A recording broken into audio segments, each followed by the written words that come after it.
Boa noite. Noite.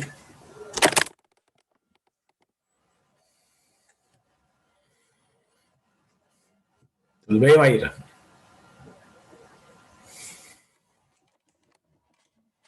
Tudo certo, senhor prof. Tudo bem.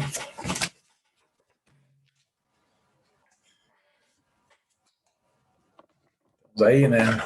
Retornando às atividades.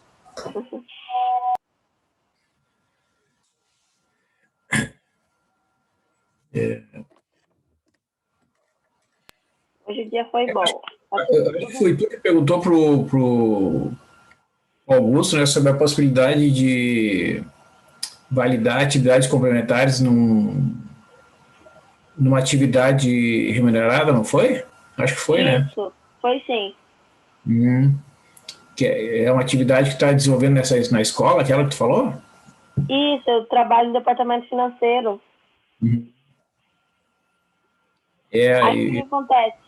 Eu passei no processo seletivo do Banrisul, que é pelo CEE, o estágio. Aham. E aí, é porque eu não consigo ficar sem trabalhar, né? Eu moro sozinha. Caso fosse validado do CEE, eu sairia do trabalho e faria o estágio. Foi por essa razão a pergunta.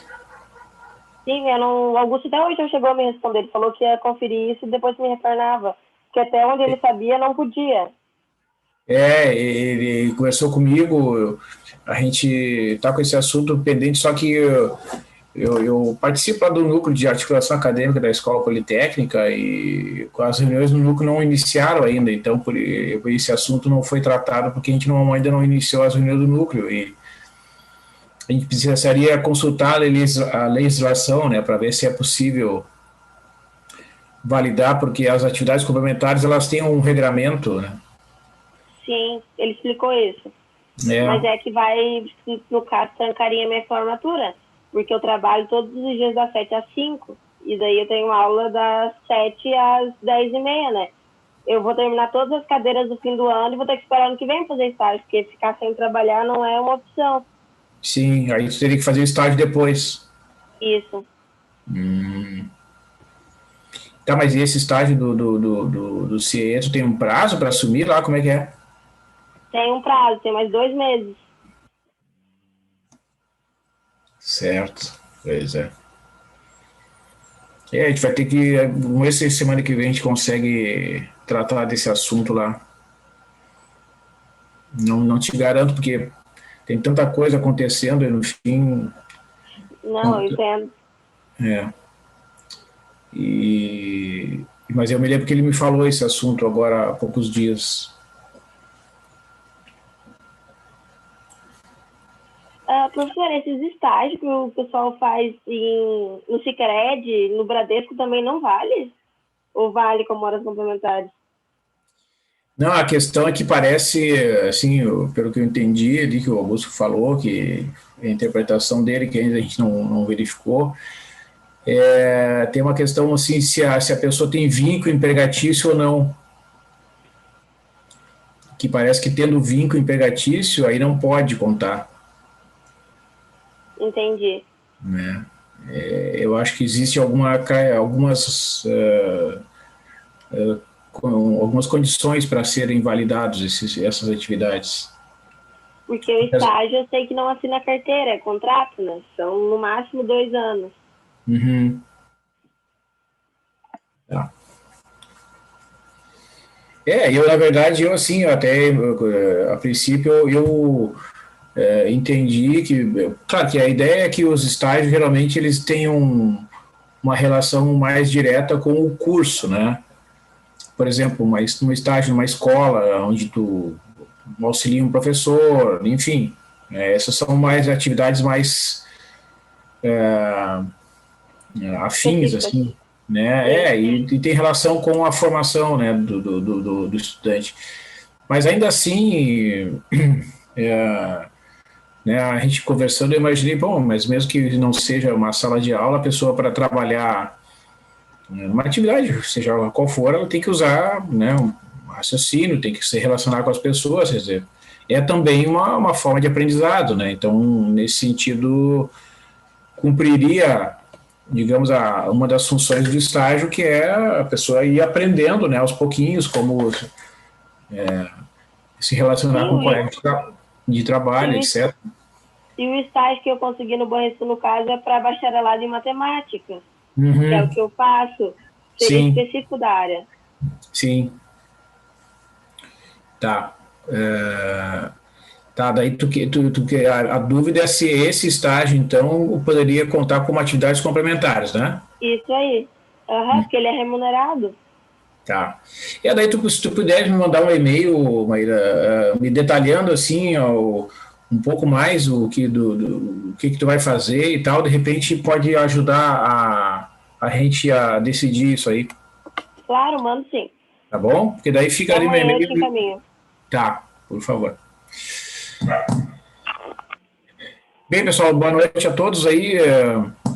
Na, na semana passada, né, nós fizemos o primeiro encontro ali onde eu comentei com vocês alguns aspectos do plano de ensino, né, do cronograma, das atividades que a gente vai desenvolver, aspectos relacionados à avaliação, à referência bibliográfica, enfim, né? Então eu vou, na aula de hoje, iniciar um estudo aqui do conjunto dos números reais, né, que é um conjunto, digamos, que é a base de muitos dos resultados que nós vamos estudar, né? As funções são definidas no conjunto dos números reais, propriedade das funções contínuas, propriedade das funções deriváveis. Então, é importante a gente ter uma boa visão do conjunto dos números reais. Vamos fazer tipo uma revisão aqui de algumas das propriedades. Eu sei que vocês, quem fez a introdução à análise, né, fez lá um estudo do conjunto dos números reais e dentro da estrutura, né, do estudo de funções e derivadas, o estudo de funções reais e de derivadas de funções reais leva em conta uma série de propriedades, teoremas introdutórios, digamos assim, a respeito de conjuntos limitados, sequências de números reais que são limitadas e que têm, portanto, um limite sobre certas condições, enfim, uma série de resultados intermediários, né, que uma vez que a gente tenha, assim, a gente consiga estabelecer algumas conexões entre esses resultados, a gente consegue ter um entendimento melhor, né, das propriedades das funções e também tanto das funções contínuas quanto das funções deriváveis. Né? Porque, né, como vocês viram em cálculo, por exemplo, o limite de uma função, um ponto, a própria derivada, né, todos esses conceitos são a base, nas definições, é o conceito de limite. Né? E o limite, por sua vez,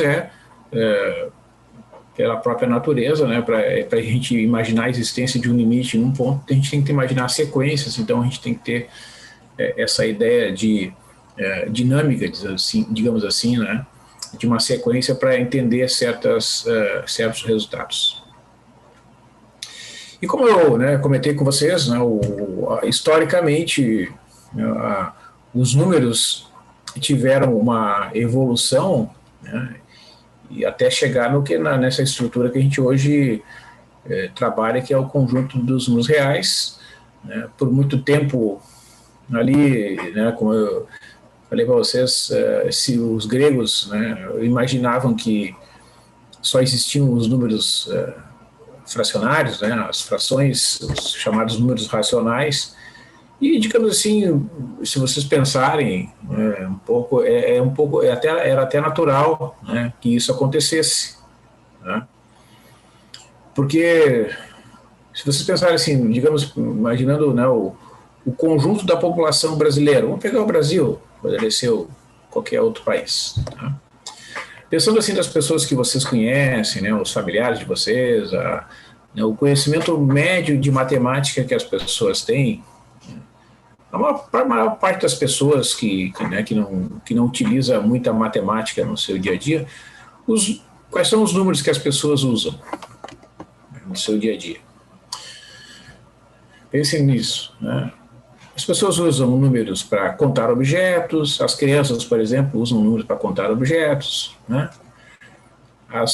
Os adultos usam os números para fazer contas na hora de pagar uma despesa, né? Vai lá no posto de gasolina, bota lá tantos litros de gasolina, faz a conta, deu tanto, né? O quanto a pessoa gasta no supermercado, quanto ela paga de imposto de renda, quanto ela paga de previdência. E esses números todos são números, muitas vezes não são inteiros, né? São números com 2 casas decimais, então as pessoas trabalham com números, na maior parte do tempo, inclusive, são positivos, né? Às vezes aparece um número negativo, a pessoa tem lá um período que ela está devendo para o banco, né? Está com saldo bancário negativo, por exemplo, né? Ou então, quando ela faz uma retirada, aparece lá, menos R$200, né? Não aparece sinal de menos. Então, as pessoas, em sua maioria, no dia a dia, lidam com números inteiros positivos e números não inteiros, tanto positivos quanto negativos, né? Às vezes tu paga lá um boleto no banco, aí tu pagou lá 195,17, aí aparece lá um sinalzinho de menos, né? Esse sinal de menos para que serve? Para indicar que o valor foi retirado da tua conta.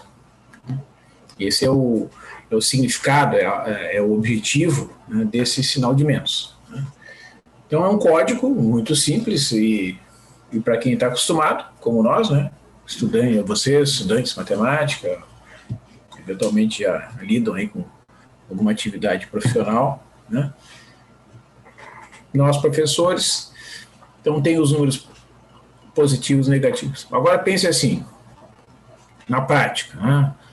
Quantas pessoas das que vocês conhecem, irmãos, primos, familiares, né, os mais próximos, mais distantes, amigos, conhecidos, colegas de trabalho, quantas pessoas utilizam números que são diferentes desses que eu citei?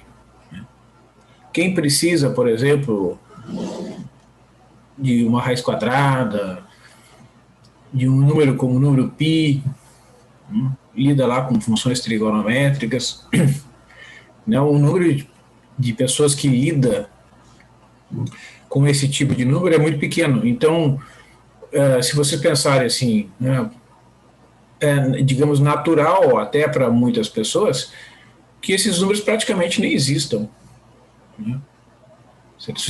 É possível que vocês perguntem para muitas pessoas, elas dizem, é raiz quadrada de 2, nem sei o que é isso. Então a pessoa... Né? Por quê? Porque não faz parte do dia a dia, né? Não faz parte daquela atividade mais frequente e também com a familiaridade que a pessoa tem com os números. Então, se vocês transportam isso para a matemática dos gregos ali, né, que eles trabalhavam lá com problemas de geometria, envolvendo ângulos, envolvendo triângulos, resolução de triângulos, né, problemas envolvendo circunferências, áreas de círculo, etc.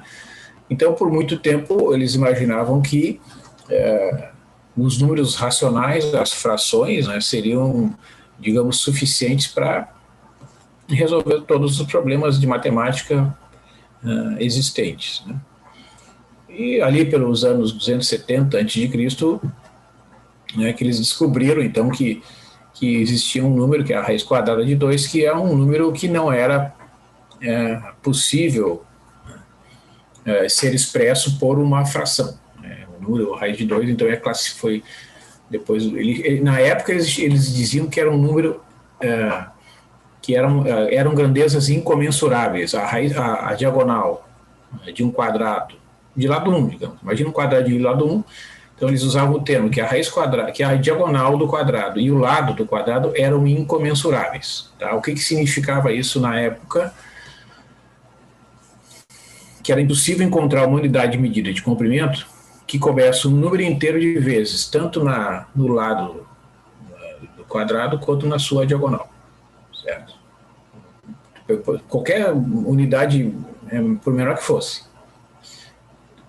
se tu colocasse o número inteiro de vezes no lado quadrado, essa mesma unidade não iria caber um número inteiro de vezes na diagonal, e vice-versa. Se tu conseguisse achar uma unidade de comprimento que coubesse uma quantidade inteira de vezes na diagonal, essa unidade de comprimento não iria caber uma quantidade inteira de vezes no lado quadrado. Então, eles entendiam que essas grandezas eram incomensuráveis, né? E isso causou uma crise, então, porque eles entendiam até aquele momento que só poderiam existir números comensuráveis, isto é, que pudessem ter, né, essa unidade de medida de comprimento comum. E isso, então, fez com que eles parassem e interpretassem aquilo como, na verdade, então, o que está acontecendo é que nós descobrimos um número novo, né? Então, eles passaram a pensar e aceitaram, né, com o passar do tempo, que aquele número, na verdade, existia, né, a diagonal do quadrado existia e era um número diferente daqueles que eles conheciam até aquele momento. Então, eles incorporaram aquele número ao universo de números que eles já conheciam e passaram, então, a aceitar, né, que existissem tais números, né. Também aconteceu, né, com o zero. O zero é um número que, ao ser descoberto, né, principalmente no nosso... Vejam, por exemplo, eu não sei se você... Vou fazer uma pergunta aqui. Quem é que já aprendeu na escola o sistema de numeração com algarismos romanos? Vocês lembram? Sim. A Aida, Alexandre, viu o sistema de algarismos, a representação com as letras lá? Sim, eu vi nas aulas de história, professor. Hã? Eu vi nas aulas de história. Nas aulas de história, tá, mas aí tu já era mais adolescente, assim? Ou em que momento tu viu isso? Eu vi na 7ª série, professor. Sétima série. Tá. Série. Aí tu viu só o símbolo, não viu as operações, só por exemplo, a letra o I, né? Só as letras, assim. O 2, sim. O X é usado por 10 e assim por diante. Isso mesmo. Eu vi nas aulas de história também, mas a professora fez todas as operações com a gente. E Brenda, lembra, Brenda, de ter visto na escola? Sim, também vi na aula de história só também.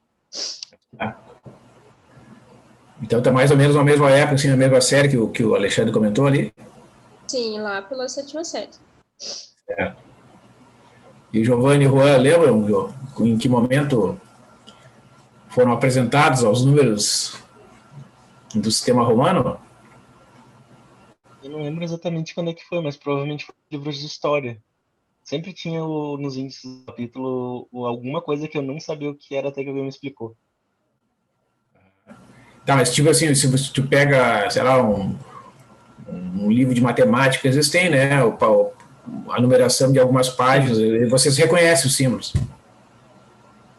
Sim, sim. Certo. Então, por exemplo, nesse sistema não tem símbolo para o zero, né, pessoal? Se vocês olharem ali, qual é o símbolo para o zero?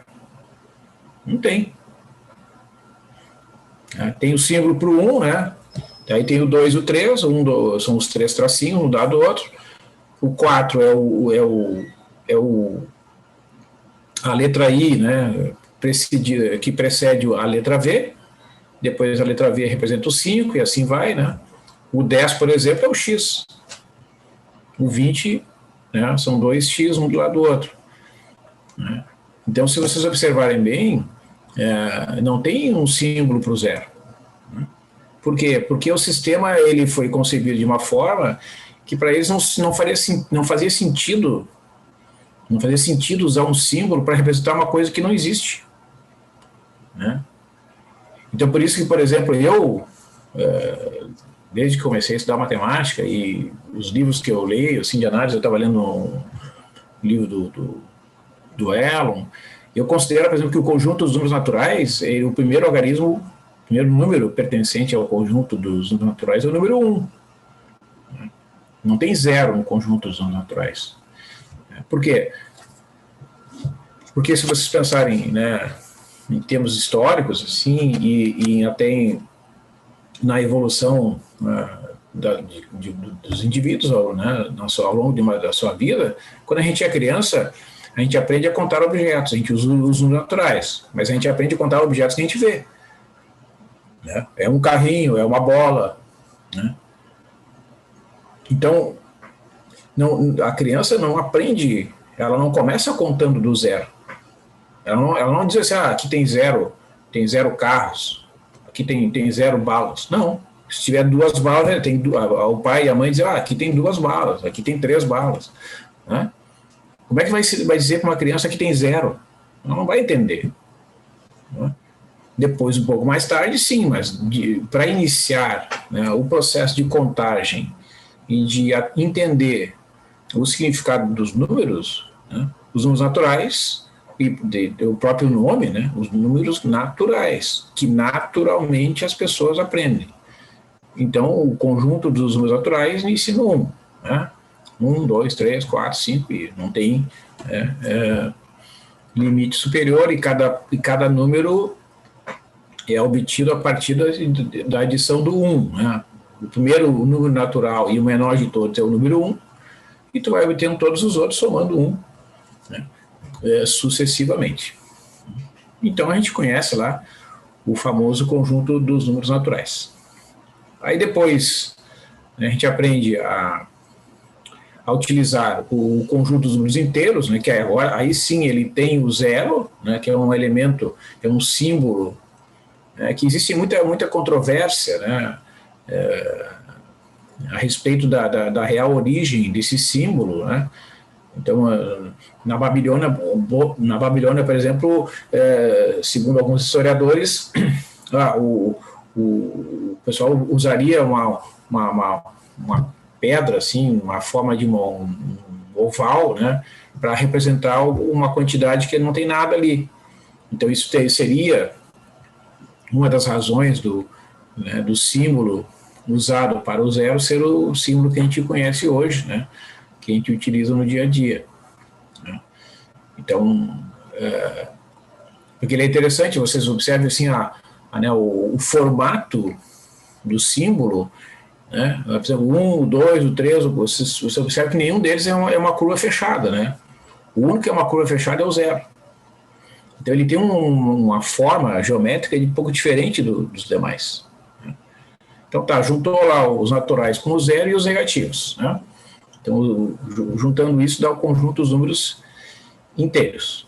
Então, o conjunto dos números inteiros, né, ele digamos assim, ele demorou, né, demorou para ser aceito, tá, até mais ou menos ali os 1500, né, depois de Cristo, ali, século XIV, século XV, né, os números negativos eles eram considerados números falsos. Né. Então, quando tu achava uma solução de um problema cujo o resultado fosse um número negativo, né, muitos interpretaram essa aqui uma solução falsa. Né? Por quê? Porque boa parte dos problemas que a matemática, né, e a física procurou resolver até mais ou menos ali séculos XIV e XV eram problemas oriundos da geometria. Então você imagina assim, tu vai resolver um problema relacionado com a geometria, achou x igual a menos 3. Como é que um lado de um quadrado, um lado de um retângulo, uma medida qualquer iria medir um resultado negativo? Não tem como isso acontecer. Então, quando acontecia, claro, eles na época, devido ao desenvolvimento do comércio, né, já começou a ser utilizada a notação de número negativo para representar essa ideia de que alguém devia algo para outra pessoa, ou para um banco, enfim. Né? Sim, então, esses conceitos que foram sendo introduzidos, né, gradativamente na vida das pessoas, na teoria ainda não era aceito. Né? Então, com o passar do tempo, digamos assim, os números foram, digamos assim, começando, vamos aceitar que tem os números negativos. Né? Tá, aí tinha os números racionais, tinha os números irracionais, que aí, nessa época, né, nos séculos 14 e 15 já eram bastante difundidos, e aí foram descobertos os números imaginários, né, os números complexos, né, que, então, segundo alguns autores, foram descobertos no desenvolvimento da solução das equações de terceiro grau. E não na equação de segundo grau, como alguns autores mencionam. Tem alguns autores que defendem que, na verdade, os números complexos surgiram na resolução das equações de terceiro grau. Mas a gente não vai tratar de números complexos aqui, não vai ser objeto. Então, tudo isso, né, vejam só, olha quanto tempo passou, certo, para ser construído o conjunto dos números reais. Em torno aí de, né, digamos assim, pegando a história da matemática grega ali, teve um período em torno de 500, 600 anos de apogeu, né, até os anos ali 1500, então em torno de 2000 anos. Tá? Então, esta é, digamos, a evolução, né? E depois ali do século XV, XVI, e quando começaram a ser desenvolvidos os conceitos do cálculo diferencial, aí sim, né, que foi muito importante a consolidação, digamos, né, a aceitação do conjunto dos números reais, como a gente conhece agora, porque ali, por exemplo, o desenvolvimento da teoria do Newton, né, que foi o sujeito autor, né, o físico inglês, nascido em 1642, que desenvolveu o cálculo diferencial usando o conceito de fluxo, que ele usava toda a notação praticamente igual a que a gente conhece hoje de derivada, né, notação de limite, e ele já imaginava, então, a derivada como sendo o limite da razão incremental. Ele já imaginava, então, que os números reais tivessem, né, sequências aqui dentro do conjunto dos números convergindo para um certo ponto, e essas sequências eram números reais, eram formados por números reais. Então ele já imaginava isso, né, dentro do desenvolvimento do raciocínio dele. Então ele já imaginava que o conjunto dos números reais tinha essa estrutura, né, que era um conjunto contínuo. Que desses todos os exemplos que eu citei aqui, né, o único conjunto que é contínuo, né, é o conjunto dos números reais. Né. E aí pronto, né, a partir daí se consolidou o conjunto dos números reais e até o momento que a gente vive, né, não foi feita nenhuma alteração, né, foram acrescidos os números complexos e outros conjuntos de números, mas né, dentro da análise que trata das funções de variável real, né, esse é o conjunto base, digamos assim, das operações, né, da análise. Tá? Então eu vou fazer uma apresentação aqui de algumas propriedades dos números reais, algumas definições, tá? E vocês fiquem bem à vontade para me interromper se tiverem dúvidas. Eu vou usar uma apresentação em PowerPoint que eu fiz a partir do livro do Elon, e depois quando tiver já está praticamente pronto, aí quando eu tiver feito uma revisão que está tudo certinho, ali eu publico lá no Moodle em formato PDF, tá? Eu não sei se algum de vocês olhou a playlist para ver se estava funcionando. Alguém deu uma olhada ou não? Porque só tem a aula passada, né? Não sei se alguém testou para ver se o link está funcionando. Eu não testei. Tá, não testaram ainda, tá? Mas funcionando. Mas o link tá normal. Funcionou, Breno? Testou lá? Sim. Uhum. Tá, ótimo. Então tá bom. Obrigado.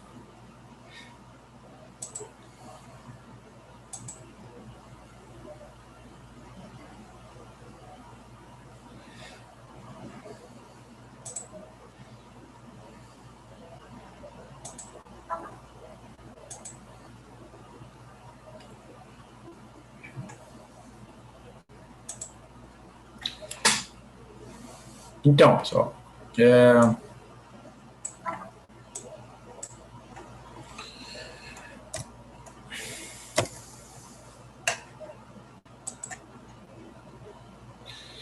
então aqui, né, registrando por escrito essas observações que eu fiz, o conjunto dos números naturais, na forma como eu entendo, né, digamos assim, mais correta e mais de acordo com a evolução histórica e com a própria curva de aprendizagem, né, das pessoas. Então, o conjunto dos números naturais formado pelos números 1, 2, 3, etc. Tem o n, o sucessor do n, né, e assim por diante. Então, o conjunto dos números naturais, denotado por essa letra aqui, o n cortadinho ali, né, esse símbolo aqui a gente encontra aí em alguns nos editores, né, o próprio processador que é o Word que ele tem, aqui no PowerPoint tem também, fica bonito, né, e ele é ilimitado superiormente, né, não tem o maior de todos, ele vai aumentando, sem limite superior. O Z denota o conjunto dos números inteiros, né, vocês estão vendo aqui esse símbolo, também tem aquele corte ali no meio, né? E então tem os negativos e os positivos. Eu não costumo usar o símbolo, o sinal de mais, né? O mais 1, mais 2, etc. Eu simplesmente uso 1 e 2, 3, etc. Os negativos, sim, a gente usa, né, obrigatoriamente o sinal de menos, menos 1, menos 2, menos 3, etc. Então é um conjunto ilimitado, tanto superior quanto inferiormente. E eu tenho zero, né, que representa, então, um elemento que é um elemento neutro na hora que a gente faz certas operações, como, por exemplo, a operação de adição, né? Se eu somo dois números simétricos, o 2 somado com menos 2 dá zero. Né? Então, o zero, junto com os negativos, permite expressar uma série de situações, né, que os naturais já não satisfazem, né? Se alguém te perguntar qual é o número de figuras que tem aqui uma bicicleta aqui na nossa apresentação, é zero, né? Então, permite, né, responder coisas que o conjunto dos naturais não é suficiente, digamos assim, e os negativos para aquelas situações que eu comentei, né? Se tu deve para alguém, se tu deve no teu extrato bancário, as movimentações, contém um saque, né, uma retirada, geralmente é expresso com um número negativo. Certas escalas de temperatura também utilizam os números negativos, né? Por exemplo, a escala Celsius, né? Às vezes a gente ouve assim, nos Estados Unidos, lá uma nevasca está fazendo menos 20 graus, né? Em outros países, o Canadá, né? Às vezes a gente ouve falar assim, um amigo foi morar no Canadá, né? Tem muitos brasileiros, muitos não, mas tem brasileiros, né, conhecidos que emigraram para o Canadá, daí eles dão notícia, aqui passa a maior parte do tempo, faz menos 30 graus, menos 40 graus, aí eu pergunto, mas como é que sai de casa? Não, tem cidades inteiras que são subterrâneas, né? Então, para poder sair de casa, para ir num bar, para ir numa loja, tem ruas subterrâneas, aí lá a temperatura é controlada e as pessoas podem, então, fazer as suas compras, etc. Já certas escalas de temperatura não admitem, né, valores negativos. O Kelvin, por exemplo, a temperatura em Kelvin, né, não tem temperaturas negativas, né. Aí vem o conjunto dos racionais, que são as divisões de números inteiros, né, em que o denominador é diferente de zero. Tem uma infinidade de frações, tem uma série de regras, né, para somar frações, que a gente conhece lá do ensino fundamental, né? E tem, então, os irracionais, estão juntando os irracionais, que são representados aqui por R menos Q, né? Desculpe, aqui deixa eu corrigir aqui, depois eu corrijo. Eu vou deixar assim. Aqui é o Q união R menos Q, né? Aqui não é o R, depois eu corrijo. Então, união dos racionais. Vamos fazer a correção aqui, pronto. Corrigimos aqui já. Assim, eu copiar aqui.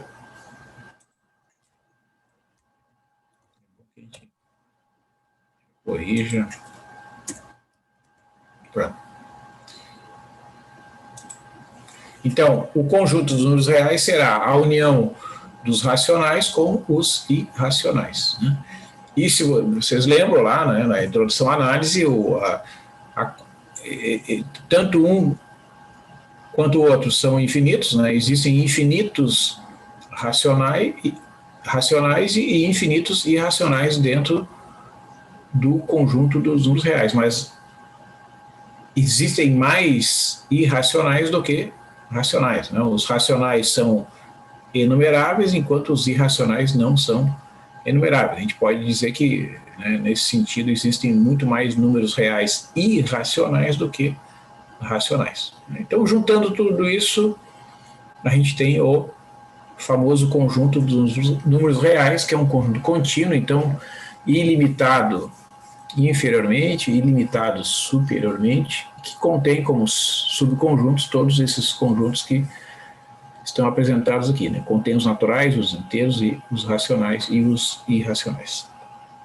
Então, é esse conjunto e seus subconjuntos que são objeto, né? A base desses conceitos que a gente vai estudar aqui na análise. Muito bem. Então, dentro da classificação, né, das estruturas algébricas, né, pessoal, o conjunto dos números reais é chamado de um corpo, né? Porque tem duas operações definidas nesse conjunto, que são a soma e o produto, a adição e a multiplicação, né? Então, tu pega dois números reais, soma, dá um número real. Isso aí todo mundo sabe, né? E se eu pegar dois números reais e multiplicar, o resultado é também um número real, tá? Então, isso quer dizer que essas duas operações, elas são operações fechadas, né? O resultado de qualquer uma delas é, novamente, um número que pertence ao conjunto dos números reais. Vejam, por exemplo, que não acontece isso em todos os conjuntos, né? Por exemplo, vamos pegar um exemplo bem simples, né? Fácil de... Vamos pegar, por exemplo, raiz quadrada de 2. É um número irracional, né? Se vocês multiplicarem raiz quadrada de 2 por 0, por exemplo, o resultado é 0, que é um número racional, né? Então, às vezes, tu pega dois números que pertencem a um conjunto, não vamos pegar um exemplo melhor, raiz de 2 vezes raiz de 2. Tá? Os dois são números irracionais, né? Se tu multiplica raiz de 2 vezes raiz de 2, o resultado é 2, que é um número racional, certo? Então, às vezes, uma operação dentro de um conjunto com dois elementos, o resultado cai fora do conjunto, né? Então, nesse sentido, né, o conjunto dos números reais é mais bem comportado. Então,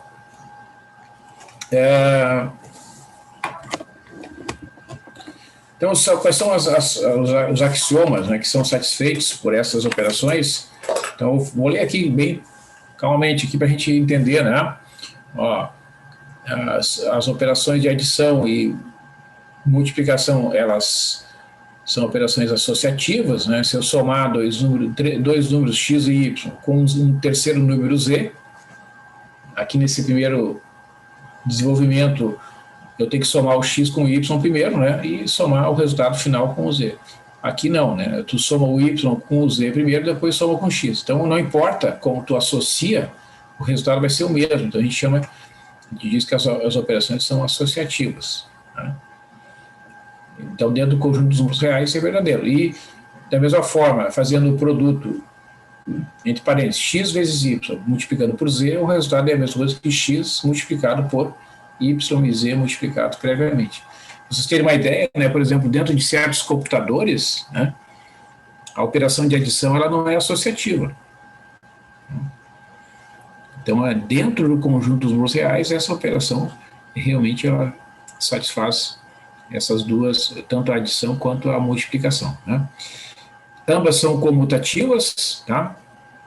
Se eu somar dois números reais na ordem x mais y é igual a y mais x, e também a multiplicação, né? O produto x vezes y é igual a y vezes x. É por isso que, né, dentro desse conjunto a ordem dos fatores não altera o produto, né? Mas a gente sabe que tem em certos conjuntos a ordem interfere, né? Se fossem duas matrizes, por exemplo, multiplicadas, né?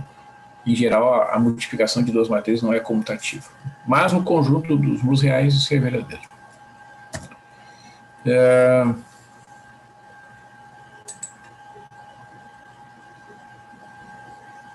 Então, tem elementos neutros, né? O 0 e o 1, que são diferentes um do outro. Então, x mais 0 é igual a x, e x vezes 1 é igual a x para qualquer x pertencente aos reais, né? Então, o 0 é o elemento neutro na adição, e o 1 é o elemento neutro na multiplicação. Todo elemento tem inverso, né, aditivo, então x pertencente aos reais possui inverso aditivo que é menos x, de modo tal que somando os dois, né, x somado com menos x, o resultado é igual a zero. E todo x diferente de zero tem um inverso multiplicativo, denotado por x a menos 1, de tal modo que quando eu multiplico x por x a menos 1, o resultado é igual a 1. Tá? Então, por exemplo, o 2, o inverso multiplicativo do 2 é 2 a menos 1, ou 1 meio. Né? Quando eu multiplico os dois, o resultado é 1. Né? O inverso de 5 é 1 quinto. Multiplico os dois, o resultado é 1. Né? Todo número diferente de zero possui inverso multiplicativo. Então, dito de outra forma, o zero é o único número real que não possui inverso multiplicativo.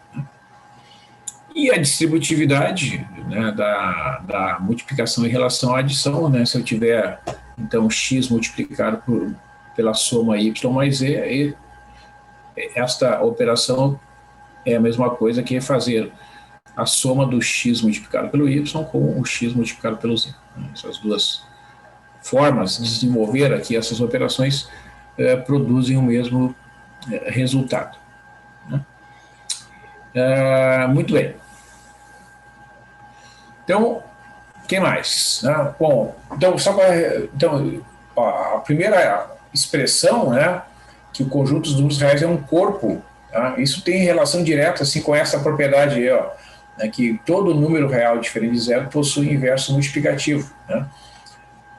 Isso vale, por exemplo, no conjunto dos números racionais, tá certo? Já o conjunto dos números inteiros, né, ele não é um corpo, né, porque, por exemplo, dentro dos inteiros, o 3, por exemplo, não possui inverso multiplicativo. Né?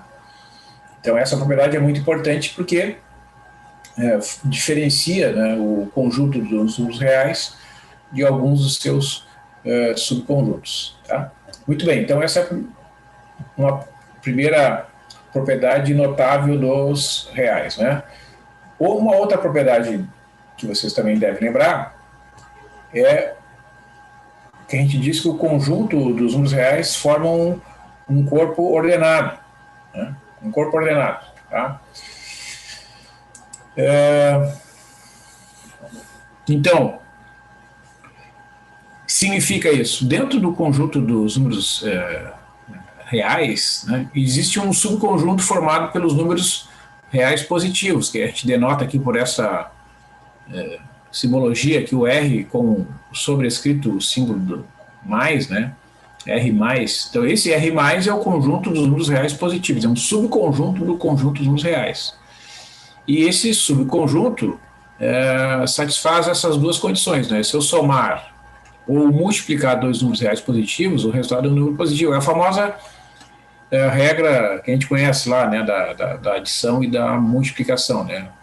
Se eu somar dois números reais positivos, 2 mais 3 dá 5. Se eu multiplicar dois números reais positivos, o resultado é positivo. A regra de sinais da multiplicação, né? 2 vezes 3 igual a 6. Tá? E o conjunto dos números reais, ele é dividido, né, em três grandes conjuntos, subconjuntos. Né? O zero, o conjunto formado só pelo zero, o conjunto formado pelos números positivos e o conjunto formado pelos números negativos. Né? Então, o R menos, né, que é o conjunto formado pelos números menos x, onde o x pertence ao R+. Né? Por exemplo, o 4 pertence ao R+, então o menos 4 pertence ao R-, certo? O 5 pertence ao R+, então o menos 5 pertence ao R-. Então, juntando o subconjunto formado pelo zero, o subconjunto formado pelos números positivos e o subconjunto formado pelos negativos, eu obtenho o conjunto dos números reais, né? É a união desses três conjuntos. Isso é muito importante, pessoal, que isso significa que eu posso dividir, né, o conjunto dos números reais e posso então dizer que é um conjunto que admite uma classificação pela ordem, né? E isso é uma diferença muito importante, porque vocês vejam, por exemplo, eu posso dizer, né, que 2 é menor que 3. Por quê? Porque quando eu faço a diferença entre os dois, 3 menos 2 dá 1, que é um número positivo. Então eu sempre posso comparar dois números reais e dizer se um é menor que o outro ou se os dois são iguais, né? Por exemplo, menos 2 é menor que 5. Tá? Por quê? Porque 5 menos 2 dá 7. E esse número é positivo. Então, quando a diferença B menos A é positiva, é porque o A é menor que o B, né? Então, o menos 2, por exemplo, é menor que o menos 1. Né? Porque se eu faço a diferença menos 1 menos 2, vai dar 1, que é um número positivo. Né? Então, se eu pegar qualquer par de números reais, né, eu vou conseguir definir se o A é igual a B ou se o A é menor que o B. Ponto. Tá? Isso é muito importante, isso é uma diferença dentro da estrutura dos números, o conjunto dos números complexos, por exemplo, né, os números imaginários, os números que contêm a raiz quadrada de menos 1, né, esses números eles não admitem esse tipo de ordenamento. Né? Tu não consegue introduzir uma ordem dentro do conjunto dos números complexos, né? Então a gente diz que o conjunto dos números reais é um corpo e ele é um corpo ordenado. Então dessa forma a gente pode imaginar um conjunto dos números reais, né, uma representação assim abstrata, digamos idealizada, uma representação ideal, como uma reta, né, em que os números negativos, a gente imagina um ponto de referência onde está o zero, tá? Os negativos vão estar à esquerda do zero e os positivos à direita do zero, né? Então eu posso imaginar assim o conjunto dos números reais sendo descrito de maneira crescente, né, do menos infinito até o mais infinito. Né? Então todo número que está à esquerda, né, do zero é menor que zero, os números que estão à direita de zero são maiores do que zero, e aí eu consigo então até introduzir uma relação de ordem através da posição relativa, né, dos números em relação ao zero. Tá? Então o conjunto dos números reais é um corpo, e ele é um corpo ordenado. Aí eu posso estabelecer uma relação de ordem dentro desse conjunto, né, e insisto, é muito importante a gente pensar assim, né? Não é possível fazer isso dentro do conjunto dos números complexos. Lá tu não consegue introduzir uma ordem, né, da forma como se supõe, por exemplo, como é que tu vai definir que um número complexo é menor que o outro? Se tu pensar num critério, tu vai chegar à conclusão que não consegue.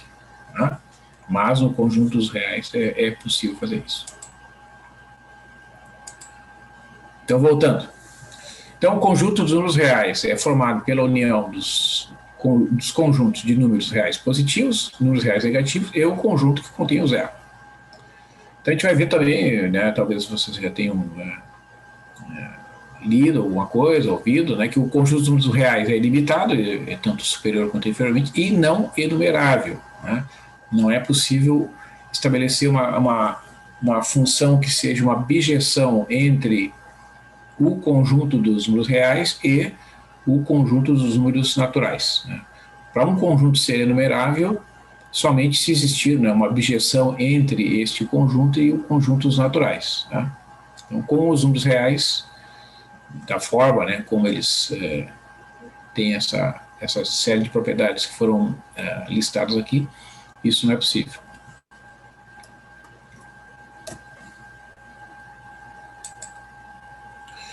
Então, em muitas das definições, né, das propriedades que a gente vai ver aqui, é importante trabalhar com o módulo ou o valor absoluto de um número real, tem essa notação, né, conhecida lá do cálculo também, as barrinhas ali. Então, a definição é o módulo de x é o máximo entre o x e o menos x. Por exemplo, vamos pensar assim, qual é o módulo de 2? É o maior valor entre 2 e menos 2, que é 2. Então, o módulo de 2 é 2. Qual é o módulo de menos 5? É o máximo valor entre menos 5 e 5. E o máximo valor desse conjunto é 5. Então, o módulo de menos 5 é igual a 5. O módulo de 0 é o máximo valor entre 0 e menos 0, que é o próprio 0. Então, o único número que tem módulo igual a 0 é o próprio 0. Os demais têm módulo sempre positivo. Tá? Então, o módulo, ou o valor absoluto de x, que é conhecida, é uma função, inclusive, no cálculo, né, é definido desta forma aqui, como o máximo valor entre o x e o menos x. Né? Então, esse primeiro teorema, que está enunciado aqui sem a demonstração, né, diz que se eu tiver dois números reais, x e y, então o módulo de x mais y é menor ou igual ao módulo de x mais o módulo de y, e o módulo de x vezes y satisfaz aquela igualdade. O módulo de x vezes y é igual ao módulo de x vezes o módulo de y. Né? Essa desigualdade aqui é chamada também de desigualdade triangular, né? E o teorema 2 então estabelece lá que, né, se eu tiver A, X e delta pertencente aos reais, o módulo de x menos A é menor que delta, se somente se o x é maior que A menos delta e menor que A mais delta. Né? Essa é uma propriedade que descreve, digamos, o conjunto de pontos que pertence a uma vizinhança, né, de um ponto A. Né? Então, a vizinhança do ponto A e raio delta é formada pelos números reais x, que estão entre A menos delta e A mais delta. Né? Então aqui, pessoal, eu só vou apresentar, para finalizar, então, os intervalos que são subconjuntos dentro do conjunto dos números reais, que tem características distintas, né, daqueles subconjuntos que foram apresentados no início ali. Né? Então, intervalo fechado, né, AB, conjunto dos números reais que são maiores ou iguais a A e menores ou iguais a B. Né? Então, esse é o chamado intervalo fechado. Aqui tu pode ter um intervalo aberto AB, então aberto nas duas extremidades, usa-se o parênteses, né? Alguns autores usam o colchete virado para fora, assim. Né? Então, o conjunto de números de valores de x que pertencem a R, em que o x é maior que A e menor que B simultaneamente. Aí tem os intervalos mistos aqui, né? Fechado em A e aberto em B. Então, o x é maior ou igual a A e menor que B. E pode ser aberto em A, desculpe, e fechado em B, então x é maior que A e menor ou igual a B. Então, esses intervalos todos que aparecem aqui na parte superior, os quatro primeiros, são intervalos limitados, né? Tem infinitos elementos, mas são intervalos limitados, superior e inferiormente. Enquanto o intervalo, por exemplo, menos infinito até B, esse intervalo é um intervalo ilimitado inferiormente, né? Se usa esse símbolo menos infinito para indicar que a gente contém números que são menores ou iguais a B, né? Por causa que o B aqui está fechado aqui. Então, todos os números reais menores ou iguais a B. Então, não tem limite inferior, né? Tem limite apenas o limite superior, que é o B. Se o intervalo for aberto na extremidade B, então eu terei essa desigualdade estrita, né, como se diz, isso é o conjunto dos números reais em que o x é menor que B. Tem o intervalo fechado à esquerda aqui no ponto A e vai até mais infinito. Aqui, desculpe, tem um erro aqui, ó, é parênteses, vamos corrigir aqui. Aqui é parênteses. E aqui também. Porque quando a gente usa o símbolo do infinito, né, o símbolo é sempre o parênteses, tá? Então aqui o intervalo é fechado em A e vai até mais infinito, então é um intervalo sem limite superior, né? É o conjunto de todos os números reais que satisfaz essa condição, x maior ou igual a A. E finalmente o intervalo aberto em A, que vai até mais infinito, então um conjunto de números estritamente maior do que A.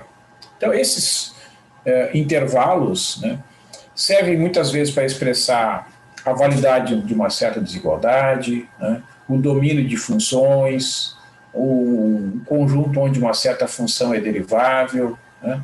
Às vezes a gente encontra assim, por exemplo, a raiz quadrada de x, né, onde é que esta função está definida? No conjunto de números maiores ou iguais a zero, né, então intervalo de zero a mais infinito. Então há uma série de situações, né, em que, para expressar a validade, né, de certas propriedades ou de uma certa regra, de um domínio de uma função, uma lei da física, etc., né, se usa esta notação de intervalo aqui, tá, para representar, então, um determinado subconjunto de números reais. Tá? Muito bem. Então,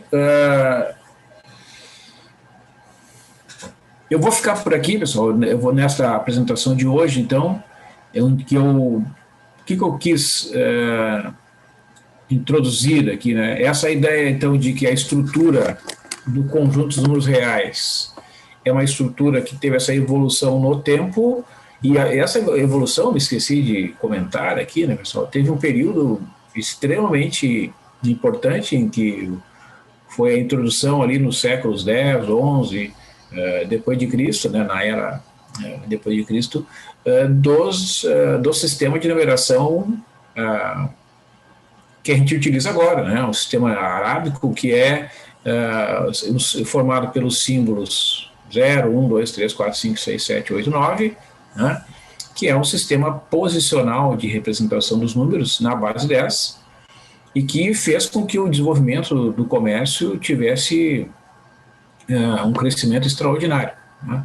Até aquele momento ali, se vocês assistirem filmes, lerem livros sobre as relações comerciais, né, que eram realizadas na época, que ali coincide mais ou menos com o final da Idade Média, né, o início do período de desenvolvimento comercial bastante importante na Europa. E o que aconteceu? Com a introdução do sistema de numeração dos árabes, né, alguns denominam indo-arábico, né, mas os árabes que introduziram na Europa, né, e isso permitiu uma facilidade muito grande, né, comparado com o que eles faziam até aquele momento, nas relações comerciais, né. Então, as trocas de mercadorias, compra e venda, começaram a ser realizadas numa velocidade bem maior do que eram feitas até então, e com muito mais confiabilidade, muito mais segurança, né? Porque como é que era feito, por exemplo, a pessoa comprava, sei lá, 10 sacos de trigo, né?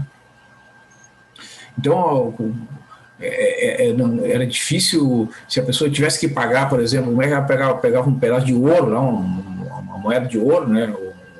E não tinha quase moeda, né? Então, muitas das relações comerciais, do comércio, era feita na base da troca. Ó, eu te dou tanto, 10 sacos de trigo, me dá 2 cabeças de porco, né? Ou 2 cabeças de gado, enfim. Então, estas relações começaram a ser realizadas, essas trocas começaram a ser realizadas com uma velocidade maior, né? Porque era possível fazer cálculos, né, com mais precisão, né? Isso permitiu não só o desenvolvimento do comércio, como o desenvolvimento da navegação e assim sucessivamente. Então, a introdução desse sistema realmente foi um marco ali no desenvolvimento da economia na Europa, e a própria parte escrita, né, usada na ciência para representação dos resultados, desenvolvimento da teoria, etc. Então eu vou ficar por aqui. Eu vou, como eu disse para vocês, nas próximas horas, próximos dias, eu vou fazer uma versão em formato PDF dessa apresentação e vou disponibilizar ali no Moodle, né? Eu ainda vou utilizar em mais algumas aulas, né, falando sobre essa estrutura aí do conjunto dos números reais. Tá bom? Então, não sei se vocês têm alguma pergunta, algum comentário sobre o que eu falei.